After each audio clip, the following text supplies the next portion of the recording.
질 때마다 이기는 법을 배우는 사람, 이것이 오늘 말씀의 주제입니다. 오늘 예배 온 사람은 큰 보너스를 받았습니다. 왜냐하면 부부싸움 안 하는 법을 가르쳐 드리기 때문에 그렇습니다. 제가 산에서 하산해서 이 법을 터득하느라고 얼마나 큰 애를 썼는지 모릅니다. 절대로 부부싸움을 안 하는 법을 가르쳐 드리겠습니다. 결혼하지 않으면 됩니다. 배가 파도를 만나지 않는 법이 있습니다. 바다로 나가지 않고 항구에 정박해 있으면 됩니다. 인생에서 실패하지 않는 비결이 있습니다. 빨리 죽어버리면 됩니다. 조화는 벌레를 먹거나 강한 햇볕에 상처를 입지도 않고 그 모습 하나가 완벽합니다. 그런데요, 생화는 늘 상처 입은 몸조가리를 갖고 있습니다. 꽃잎이 그러던가 줄거리가 그러던가 이파리가 그러던가 항상 상처를 입고 있습니다. 산다는 것은 넘어짐의 연속이고요. 실수하고 실패하는 것의 연속이고 그로 인한 상처가 가득한 것, 그것이 살아있는 우리들의 모습이기도 합니다. 문제는 다시 일어날 수 있느냐 하는 것입니다. 실패가 아닙니다. 실패해서 배우지 못할 때 그것이 진짜 실패가 된다라는 것입니다. 그래서 실패는 승자에게는 약이 되고 패자에게는 걸림돌이 되는 것입니다. 실패는 최종 결과물이 아닙니다. 과정이거든요. 실패가 걸림돌이 되느냐, 디딤돌이 되느냐, 디딤돌로 삼느냐에 따라서 인생의 승자와 패자가 나누어지는 경우가 많이 있다는 것이죠. 우리는 참 짐이 많습니다. 이 세상에서 승리하기 위해서 열정이 있어야 돼요. 성실, 근면, 노력, 전문성, 이거는 어느 책을 봐도 공통적으로 나오는 겁니다. 그러나 그 성실함만 있어서 될 일이 아닙니다. 지금 시대에는 창의성이 있어야 됩니다. 그죠? 그리고 또 하나는 중요한 것이 지금 말한 것은 전부 공격용 무기입니다. 수비용 무기가 있는데 그게 바로 맷집이라는 것입니다. 뿐만 아니라 역경지수와 비슷한 말인 회복 탄력성, 이것이 있어야 이기게 됩니다. 근면해요. 성실해요. 열정도 가득해요. 전문성도 뛰어나요. 근데 번째 한 방만 맞으면 쓰러져서 일어나지를 못해요. 그러면 그 사람 승리할 수가 없습니다. 사각의 링 같은 이러한 삶의 현장 속에서 상대 선수도 굉장히 잘하는 사람이에요. 나하고 게임이 안 되는 선수는 붙지를 않습니다. 비슷하거든요. 그러면 막 뛰다가 내가 아무리 때려도 한 방은 맞게 돼 있어요. 근데 그 한 방 맞았을 때 결정타가 돼버려요. 맷집이 없어요. 일어날 힘이 없어요. 그럼 내가 갖고 있는 공격용 무기, 최고의 창의성, 전문성이 소용이 없는 거예요. 맷집이 있어야 돼요. 또 하나가 넘어졌다 일어나는 힘, 회복 탄력성이 있어야 돼요. 넘어질 때 쓰러지기 전에 쓰러지지 않으면서 또 버티면서 그러기 상태에도 버티는 역경지수가 있어야 돼요. 자, 질 때마다, 넘어질 때마다, 또한 실패할 때마다 일어날 줄 아는 회복의 탄력성, 그것이 승자의 얼마나 큰 조건인지 모릅니다. 다시 말합니다. 유리를 방바닥에 던지면 깨집니다. 진흙을 던지면 쫙 붙어버려요. 근데 공을 던지면 튀어오릅니다. 그 바운드 탄력성, 일어날 줄 아는 힘, 누구나 넘어집니다. 부부싸움은 누구나 합니다. 삶의 실패는 누구나 있습니다. 파도는 누구나 겪습니다. 여기서 그 실패와 실수를 통해 배울 줄 아는 사람이 진정한 승자가 된다는 것입니다. 오늘 잠언 본문은 첫째로 어리석은 자는 동일한 실패를 거듭한다고 말합니다. 진짜 이렇게 어리석은 자가 되면 안 됩니다. 본문 보세요. 개가 그 토한 것을 도로 먹는 것 같이 미련한 자는 그 미련한 것을 거듭 행하니라. 개가 토한 것을 도로 먹어요. 생각만 해도 상상만 해도 끔찍하잖아요. 미련한 자는 그와 같대요. 하나님은 이런 시청각 자료를 통해서 미련한 자야 이렇게 살지 마라. 도구같이 자기의 토한 것을 도로 먹는 도구같이 살지 마라. 미련한 자는 그 실패한 것을 실수한 원인을 거듭 반복하면서 결국 패착에 이른다라고 말하고 있다는 것입니다. 구약 성경 중에 신명기라고 있습니다. 창출, 레민, 신이잖아요. 구약은 신명기부터 시작해야 된다라는 구약 학자들의 주장이 있습니다. 신명기는 하나님 말씀에 엑기스를 모아놓은 거예요. 특히 뭐냐면 출애굽 1세대, 하나님의 은혜로 출애굽한 백성들이 광야에서 그 1세대가 다 죽어갑니다. 이렇게 실수하지 마라. 이런 실패를 출애굽 2세대인 너희들은 가나안 들어가기 전에 이 사실을 가르쳐주면서 이런 실패를 하지 말라고 가르쳐준 것이 신명기의 주제 중에 하나입니다. 이런 실패하지 마라. 너희 조상들은 이것 때문에 넘어졌다. 너희는 이 실패를 반면 교사 삼아서 하나님 앞에 올바른 사람이 되라. 그게 신명기입니다. 이런 거듭난 실패, 동일한 실수를 반복해서 몰락한 대표적인 사람이 삼손입니다. 삼손은 신구약 성경에 나온 모든 믿음의 영웅 중에 제일 태어나기 전에 많은 것을 받은 사람의 상징, 수많은 능력과 달란트를 받았습니다. 그는 최고로 좋은 믿음의 가정에서 태어났고요. 능력받고 달란트 받았죠. 나시린으로서 경건의 영성까지 있었던 사람, 모든 걸 받았던 사람입니다. 그래서 하나님께서는 사사시대, 삼손은 시대도 잘 타고났거든요. 자기가 이 힘을 발휘할 수 있는 사사라는 시대적 배경도 타고났어요. 하나님은 삼손을 통해서 사사시대를 끝내고 싶은 마음이 있었는지도 모릅니다. 결국 삼손에 의해서 끝나지 않고 사무엘에 의해서 끝나게 되거든요. 근데 삼손 같은 자가 사사기의 그 혼란스러웠던 마음, 혼란스러웠던 무질서를 다 평정할 수 있는 힘과 능력을 줬어요. 삼손이 평정할 수가 있었던 그러한 영웅이 될 수 있었던 삶이었다는 거죠. 그런데 그는 그 힘을 가지고 전부 동일하게 자기를 과시하는데, 그리고 자기의 정욕, 욕심, 여기에 다 넘어갑니다. 마귀가 우리를 가장 무기력하게 하는 방법 중에 하나는 능력을 뺏어가는 게 아니에요. 우리는 이 능력이, 돈 버는 능력이, 건강이, 재능이 얼마나 소중하다는 걸 알고 예수 안 믿더라도 목숨 걸고 있거든요. 그 능력을 엉뚱한 방향으로 쓰게 만들어요. 필요 없는 방향, 썩어지는 방향으로 내 힘과 능력 다 쓰게 만들거든요. 삼손이 수많은 능력을 가지고 있으니까 그 능력을 가지고 자기 혈기, 자기 욕심, 자기 과시에 다 쓰게끔 마귀가 유혹을 합니다. 그런데 삼손은 하나같이 거기에 다 넘어가요. 자기의 힘을 과시하는 곳, 그것만 나타나면 자기 힘 다 써버립니다. 자기 욕심을 건드리고 자기 정욕을 건드려요. 그러면 거기에 다 넘어가 버려요. 하나님이 주신 힘을 동일한 실수, 실패에 거듭해서 반복되면서 그 유혹을 이기지 못하고 실패해서 배우지 못한 사람, 그 대표적인 게 바로 삼손입니다. 아, 내가 이거에 넘어졌구나. 그럼 돌아봐야 돼요. 하나님이 삼손 이야기를 아주 구체적으로 사사의 이야기 중에 제일 길게 써놓습니다. 이유가 뭔지 아세요? 너희는 이걸 보고 이런 실수하지 말라. 성경은 그래서 좋습니다. 저는 자서전을 한 40% 믿습니다. 신문 뉴스를 한 60% 믿습니다. 성경은 100% 믿습니다. 왜 그런지 아십니까? 진짜 하나도 미화시키지 않고 우리 영적인 믿음 생활에 진짜를 가르쳐줘요. 완전히 완벽한 영웅으로 만들지 않습니다. 그 또한 이런 사람이다라는 것을 다 말해주는 진실성이 성경에 있는데 삼손 이야기를 기록한 이유가 있습니다. 고린도전서 10장 11절 그들에게 일어난 이런 일은 본보기가 되고 또한 말세를 만난 우리를 깨우치기 위하여 기록되었느니라. 너희에게 깨우치기 위하여, 본보기가 삼기 위하여. 우린 이 이야기를 들으며 아, 이래서는 안 되는구나.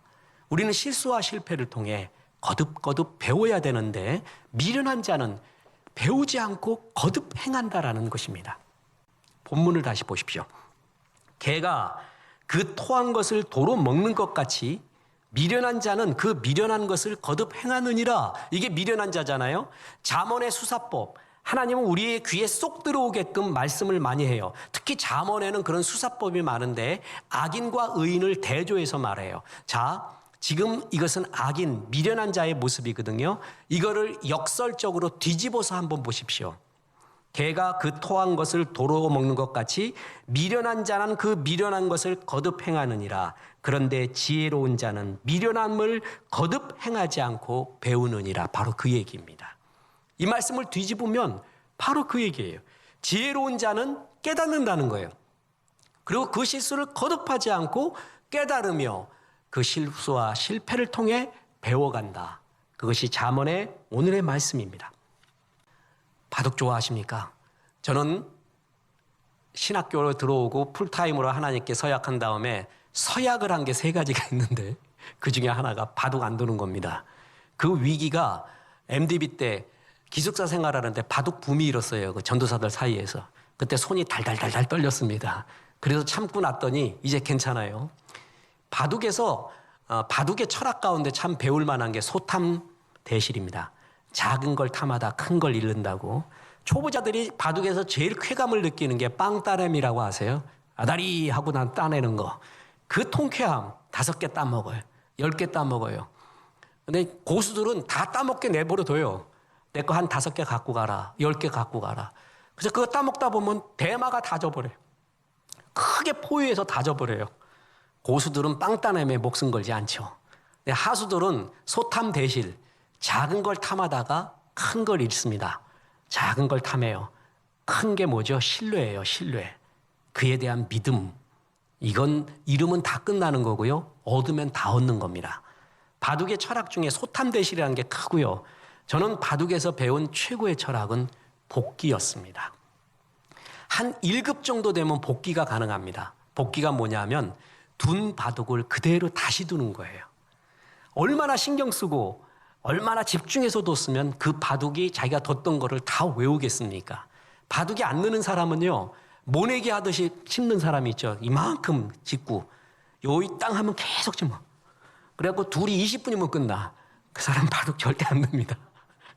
고민해야 돼요. 고민하다 보면 그 길을 서로가 다 알아요. 복기는 뭐냐면 패배자에 대한 최고의 예우입니다. 바둑은 패배해서 배워요. 그게 굉장히 좋은 철학이에요. 카메라 프레시가 터트립니다. 막 이겼다 졌다 막 나눠지는 순간에 여러분 텔레비 보면은요, 둘이 승자 패자 할 것 없이 둘이 몇 마디 나눠요. 그죠? 뭐 이렇게 바둑판 두면서 몇 마디 나누잖아요. 그게 바둑의 프로들의 최고수들의 예의 중의 예의인데 서로 알아요. 어디가 결정적인 수였다는 거를. 내가 어디서 실수했다는 걸 알고 이 사람도 알아요.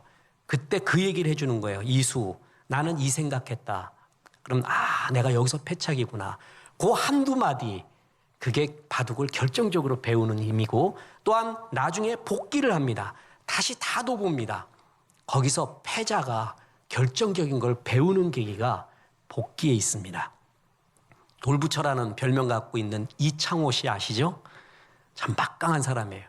이창호 바둑의 국수, 이 사람은요, 자기의 주특기는 2가지래요. 하나는 정수, 또 하나는 복기라고 합니다. 제가 교자시에 어느 날 묘수에 대해서 글을 썼습니다. 바둑에서 묘수라는 거 있잖아요. 초보자는 묘수, 신기방통한 걸 좋아해요. 영화는 그런 것이 나와요. 근데 바둑에 묘수 3편이면 바둑 진다는 말이 있습니다. 묘수라는 것은 위기를 맞았다는 거거든요. 위기에 묘수가 나오는 거예요. 묘수 3편이면 그 바둑은 진 바둑이에요. 진짜 프로들은 묘수를 안 둬요. 기초에, 든든한 기초에 뿌리를 둔 정수를 두죠. 이창호도 제일 싫어하는 게 묘수였다고 합니다. 그는 기초에 든든한 바탕을 둔 정수를 두는 게 첫 번째요. 2번째가 패배해서 복귀하면서 배우는 게 자기 바둑의 묘수였다고 합니다. 그래서 자서전에 이런 말씀입니다. 내게는 천재적인 재능은 없지만 그 대신 끈기가 있다. 패한 대국을 다시 놓아보며 실패의 원인을 찾는 복습의 노력만큼은 누구보다 더 많이 했다. 이것이 자기의 승리의 원인이었어요. 기초 든든한 정수를 두는 것, 그리고 패했을 때 복귀하면서 끝없이 배우려고 했던 게 그 최고 바둑의 신, 바둑의 국수의 그의 승리의 비결이었다는 것입니다. 이 말은 정말 맞습니다. 지혜자는 질 때마다 이기는 법을 배웁니다.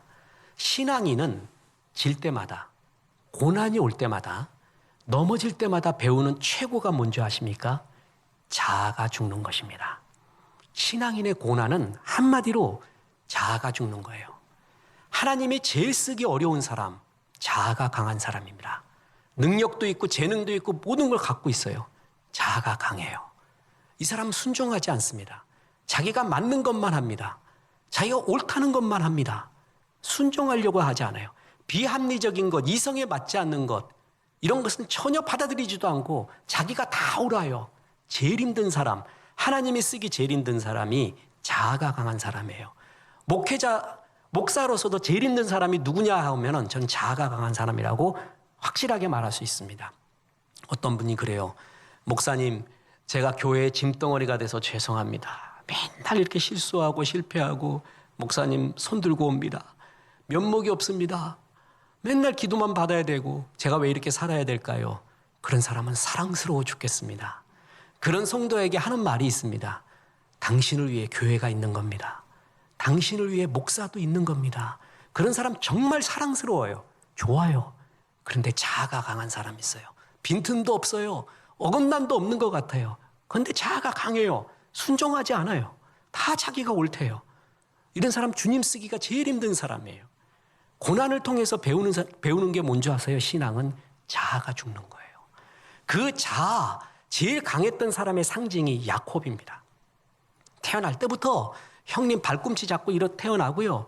형님의 장자권 팔아먹고 자기 걸로 가지고 자기가 의도하고 생각한다는 반드시 이루고야만은 그런 자아가 강한 사람. 이런 사람을 다루기 위해서 하나님께서는 이 야곱을 창조적인 고독의 자리로 그를 이끌어냅니다. 야복강가에 데리고 옵니다. 그래서 하나님이 씨름을 걸어오죠. 야곱이 환도뼈가 부러집니다. 그때 하나님이 야곱에게 이렇게 묻습니다. What's your name? 네 이름이 뭐냐? 야곱이 얘기합니다. 야곱입니다. 저 사실 사기꾼 같은 놈입니다.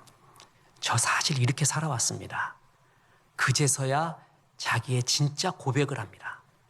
그게 자아가 죽을 때예요. 그때 야곱의 자아가 죽어갑니다. 보십시오. 창세기 32장 27절. 그 사람이 그에게 이르되 내 이름이 무엇이냐? 그가 이르되 야곱이니이다. 저는 이런 사람입니다. 그 말이 자아가 죽어가는 거예요. 그랬을 때 그 후에 야곱이 베냐민을 또 잃게 됩니다. 애굽의 총리가 된 요셉이 은잔의 테스트라는 유명한 테스트를 하면서 시므온과 베냐민이 애굽에 남도록 볼모로 잡죠. 이거를 야곱이 듣습니다. 요셉도 잃었는데 사랑하는 베냐민도 잃을까?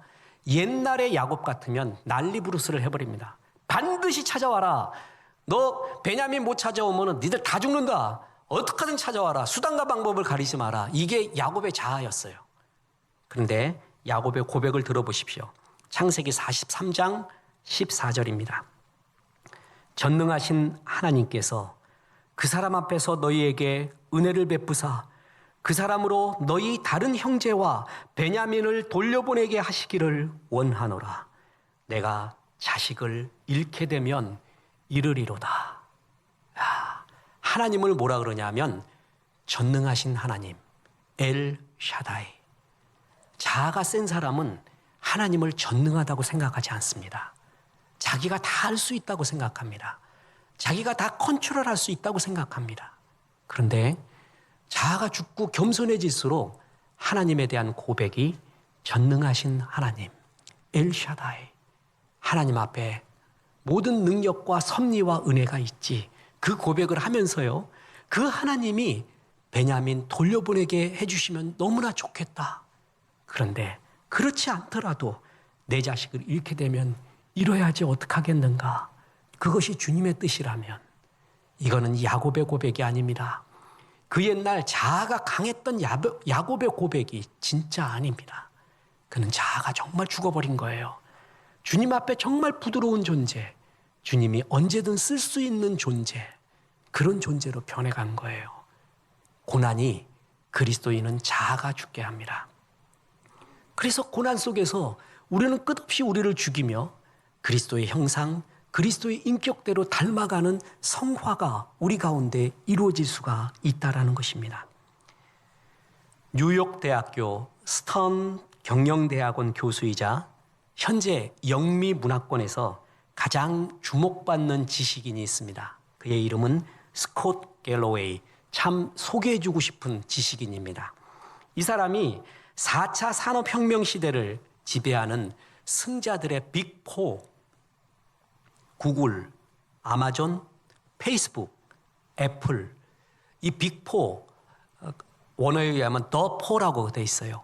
이들을 분석했어요. 그 책이 뭐냐면 플랫폼 제국의 미래, 우리나라 말로 번역이 됐습니다. 굉장히 좋은 책입니다. 현대를 이해하는 굉장히 좋은 책. 이 빅4들이 다시 말해서 구글, 아마존, 페이스북, 애플이 어떻게 기존의 질서에서 파고들어서 시장을 전부 점령해버리고 세계 으뜸이 될 수 있었던가, 두 가지 공통점이 있었다고 했습니다. 첫째는 모험을 마다하지 않는 것. 회사 자체의 문화가 모험을 굉장히 장려하는 것. 두 번째, 실패에 대한 관대함. 창조적인 실패. 실패는 좋은 실패가 있고 나쁜 실패가 있습니다. 나쁜 실패는 게으름과 나태함, 교만 때문에 실패하는 거고요. 좋은 실패는 최선을 다한, 이 길인가 해서 최선을 다해 달려갔던, 그러나 이 길이 아닌가벼. 거기서 나온 실패, 이건 건강한 실패, 창조적인 실패입니다. 이 창조적인 실패를 굉장히 권장해주고 있는 문화, 이 두 가지가 빅4를 만든 문화다라는 거예요. 그러면서 저는 거기서 정말 부러운 것이 있었습니다. 미국이 지금 하나님의 성경, 말씀대로 벗어난 길이 정말 많아지고 법적으로도 하나님을 지워가고 있고 하나님의 은혜의 모습을 지워가고 있는 현실. 그래서 하나님은 언젠가 더 큰 경고를 주실 것입니다. 그런 가운데서도 미국은 성서적, 성경적 기반을 둔 기업 문화, 또한 나라의 문화가 있는데, 그 갤러웨이의 분석에 의하면 그게 뭐냐면, 미국을 지탱하는 힘은 자기가 분석한 바에 의하면 실패 유전자 때문이래요. 구체적으로 읽어드리겠습니다. 미국은 한 차례 실패한 사람에게 툭툭 털고 일어나 다시 도전할 기회를 주고 다음에 타석에 들어설 때는 더 힘차게 배트를 휘두르도록 격려하는 사회다. 바로 이 점이 미국이 그토록 창조적인 억만장자, 세계를 이끌어가는 영웅들이 나오는 비밀의 원천이다. 그렇거든요. 사실 만들어내는 건 미국이 많이 만들어내요. 시장 만드는 것, 없는 시장 만들고 새로운 세계 여는 건 미국이 많이 있습니다. 근데 그거를 따라가는 건 한국이 너무 잘해. 중국도 너무 잘하고, 일단 만들어 놓은 거 더 잘 만드는 건 우리도 실력이 막강한데, 만드는 창업, 창의성, 이런 세계를 이끌어 가려고 하는 그 무엇, 그건 아직까지 미국이 갖고 있다는 거예요. 그게 빅4들의 특기고, 그거의 기초에는 실패 유전자, 이런 실패를 격려해주는, 축하해주고 쓰러져도 괜찮다고 하는 이 문화래요. 이건 정말 중요한 거예요.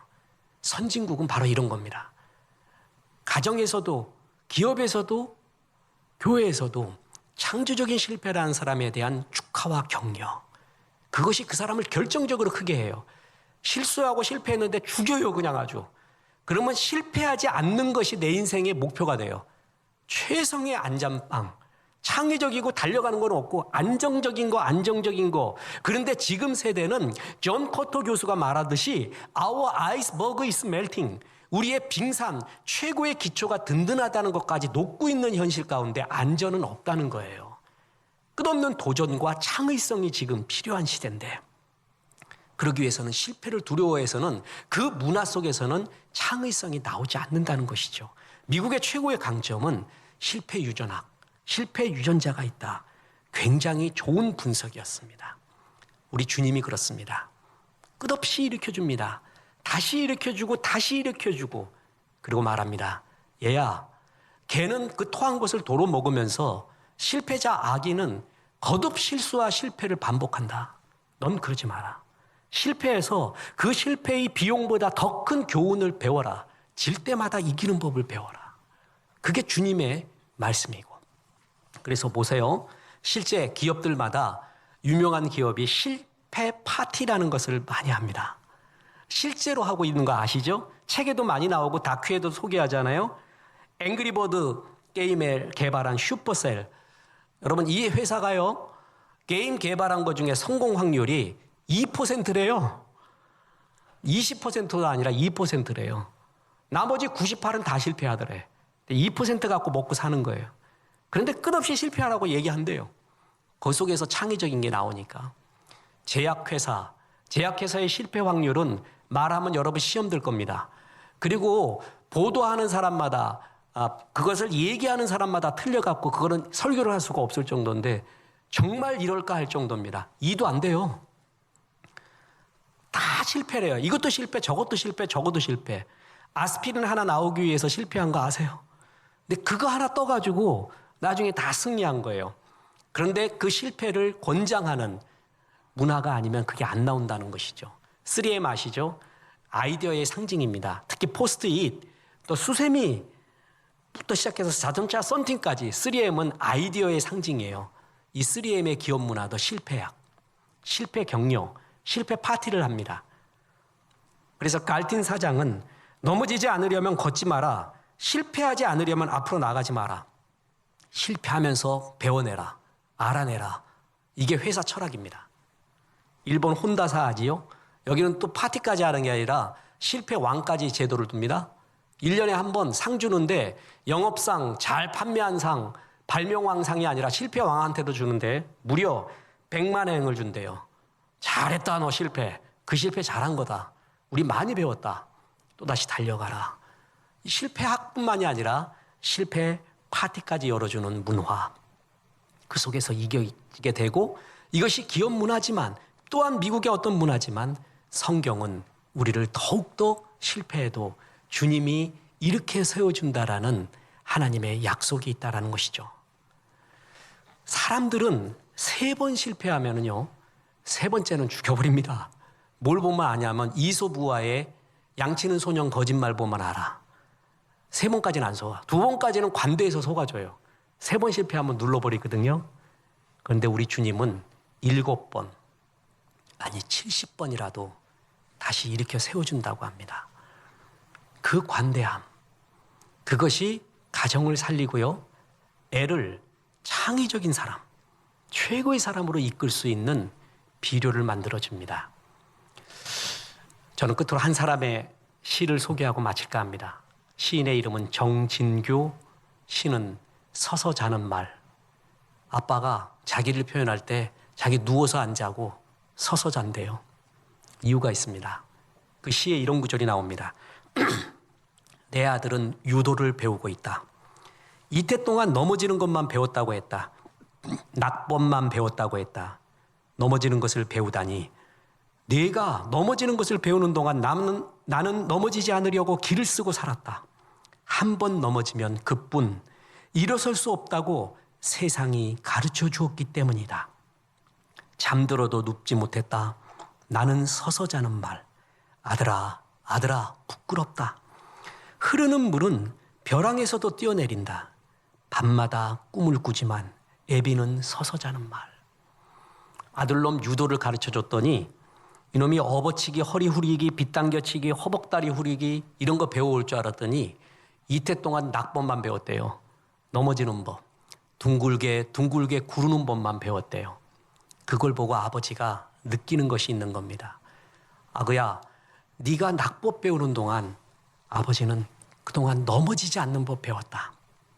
넘어지지 않고 남을 넘어뜨리는 법만 배워왔다. 이유가 있는데 넘어지면 끝이라고 생각을 했다. 그리고 내 친구를 봐도 세상을 봐도 한 번 넘어지면 끝이더구만. 내가 세상살이에서 배운 게 이거였어. 그래서 나는 넘어지지 않으려고 애써왔는데 우리 아들은 낙법, 구르는 법, 다시 일어나는 법을 배우다니. 애비는 서서 잠을 잤단다.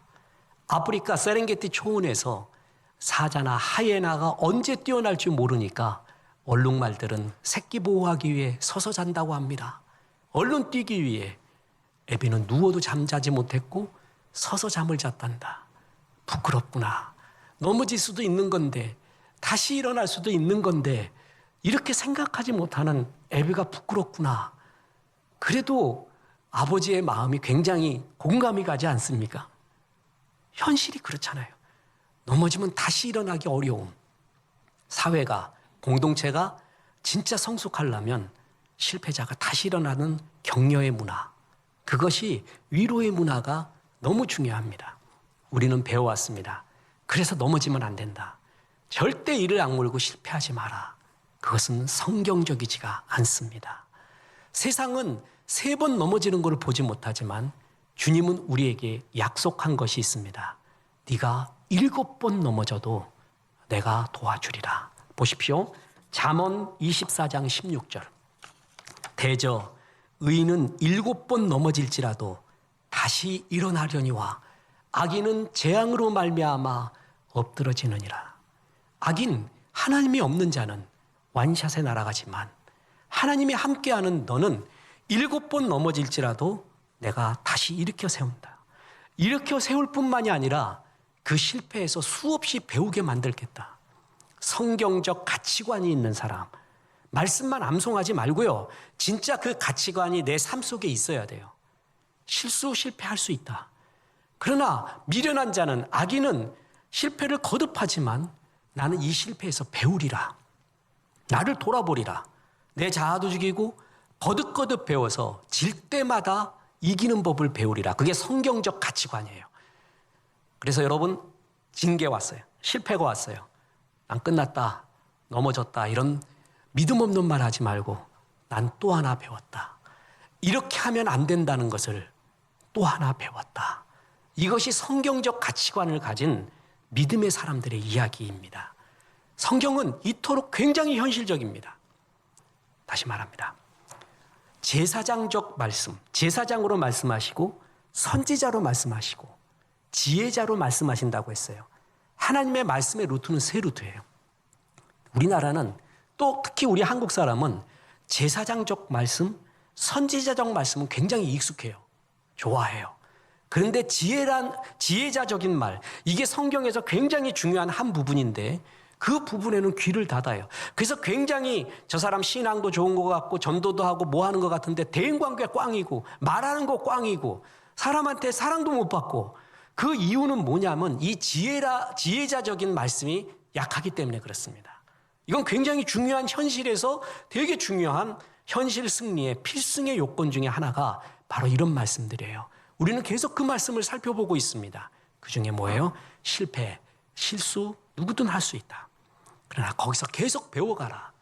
하나님이 일으켜 주신다는 약속 붙잡고 실패가 배움의 계기가 되며 방향 전환의 계기가 되며 날마다 성화의 계기가 되는 귀한 종들 되기를 주 예수의 이름으로 축원합니다.